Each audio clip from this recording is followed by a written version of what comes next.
What's going on, world? It's your boy Xavier from Blixboy Clothing. We're here at the Intercontinental Hotel. I'm actually here interviewing with Mos Offish. And we're just going to give y'all a little story of Blixboy, the team. Number one would be me, of course, Xavier, the president. Then we go Terrell Blixboy Wilson. He's the vice president of the company. And then we got Devon O'Neill, which is the CEO, and Ashley Mays is the treasurer. I know a lot of the names are probably tricky because everyone's like, okay, you're a president, he's a VP, what do they do? But it was basically just so that we all have a certain position and that we take. I guess they at first they didn't really want to take on that type of position, but we really grew together as a group. It was mainly a family first, and then from that point on, we just took it to a whole nother level, from a clothing line standpoint to a family and just that business aspect. Blixboy actually started when I was my first year in college as a freshman. I was at Delaware State, and it's funny how I actually started because I was a big Jordan fan back in high school. And, a couple of, those years ago, back in 05, 06, graduating out, it was sort of, it was pressure. There was a lot of pressure because it was supply and demand, and people were like, listen, if you didn't have Jordan, or you didn't have Rockaway, you didn't have Prada, you didn't have Gucci, then, it was a standard that you needed. And you were actually recognized just because of the clothing that you wore. And most of the time, us as, our young youth, we like, hey, we gotta have it. And I was going to actually purchase a new pair of Jordans, and the Jordans at that time was like $210. And I looked at the sneaker, and I just said, I'm not doing this no more. I'm like, my fashion sense spoke for itself, and I felt as though I was using somebody else's product to live out my dream, or you know what I mean. In all actuality, I was not doing anything but living out theirs and making them more money. And I had an entrepreneurship class because I was starting off my freshman year in business management, and one of the entrepreneurship assignments were to create a logo for yourself and think of some type of way that you were going to actually promote that logo. And one of my roommates, he was just like, because I was a real bright and vibrant, type person where I wore lime greens and oranges, yellows. I wasn't afraid to wear certain colors that everyone else was wearing, and I wasn't afraid to put the colors together at that time. So my roommate, he used to play this game called Blitz. And I'm sure, the public, I'm sure y'all are familiar with Blitz. It's, a football game. And he was like, I think we should call it Blixboy. And I'm like, I don't know if I should call it Blitz, but the reason why he said it was Blitz, which is B-L-I-T-Z, is because it was an over-exaggerated form of football.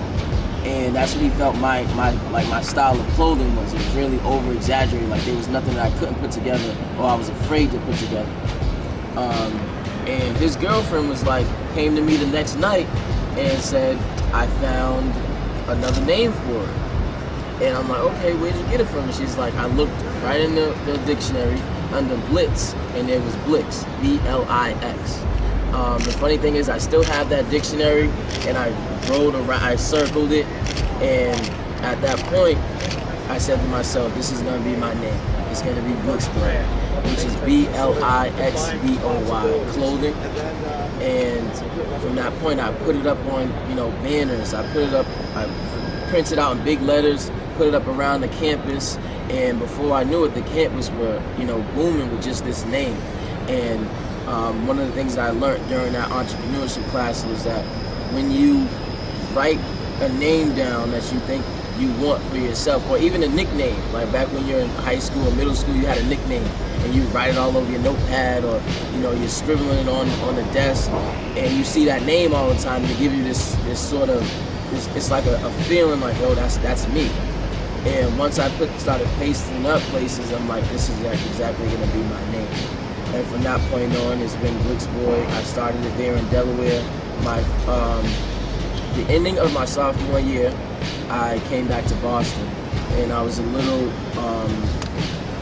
I guess I was just a little misleaded or misguided in that sense, being out, out of state and being around a lot of people that work together to make things happen. Coming back to Boston, I had to rearrange my whole mental, and just in the fact that back home it's just slightly different. And what I did from then on, I teamed up with one of my good friends, Pt.1, who was my VP. Shout out to Tika. She did a lot for me. She helped me, just organize a lot of things that I needed coming back home, from being out of state. And from that point on, I just kept pushing forward. I went through the times where I didn't even want to do this anymore.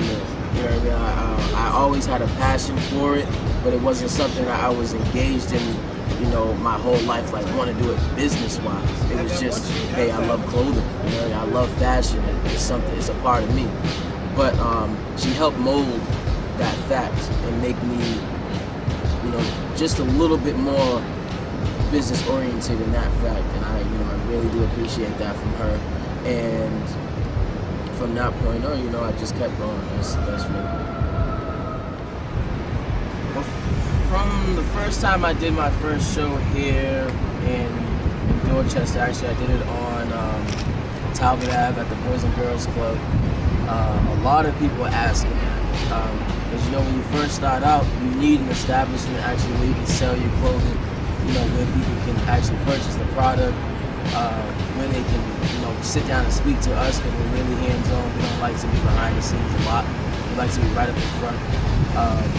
So around this season is definitely where everyone will get to a full glimpse of Blixboy, from what we do, our personalities, how we connect with each other, the things that we don't like from business, the business world, the things that we don't like in our personal lives, real, just a lot of reality for us. As far as the product goes, we are working on a few places right now where we're getting into. We already have two lines, other lines that we're working with to get into some stores. And venues that we're in now is strictly business. Shout out to Dwayne, 314 Geneva Avenue.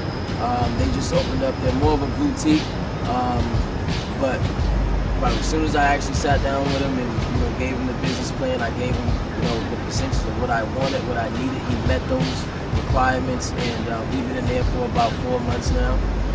We also been in Technical, which is on Newberry Street, that relocated. From there, we actually they relocated. Now they're in the North Shore. Been with them for almost a year now. They were actually a skateboarding shop as well, because when I first brought out the line, or I first brought the line to the forefront, I really wanted it to be a skateboard line, because I had never been a skateboarder, but I love the fashion sense. I love just the raw, like creativity that they bring. So I sat down with Matt from Technical, and he was just like, I love everything that you're doing. It inspired me a lot, actually, being in there. It taught me a few things, and we've been in there for about a year now. But it's definitely going to sell off this year. For the Facebook, the Twitter, the website, a lot of those things speak for themselves, but we encourage everybody to, when they see us in the street, to stop and ask, like where these things are coming out, when release dates are coming out, because we're really hands-on, and we love our city. We love, just interacting, but, do check out those websites. www.blixboy.com is up right now. And, the Facebook, both of them, Blixboy Boston, and you can, of course, hit me up, Xavier Holland, on Facebook as well, and, shoot us an email. My number's actually on there for anyone that's using it business related, and, just look out for us. October, we're actually doing another show in New York, and that show should be really, really big. I'm collabing with one of my good friends from college out there who's actually, doing his fashion thing. Shout out to him. He works for Vogue, in New York, and that will be the next big fashion show. And they'll also air that in Boston as well. So, just look out for us. The fall is definitely, Blixboy's year.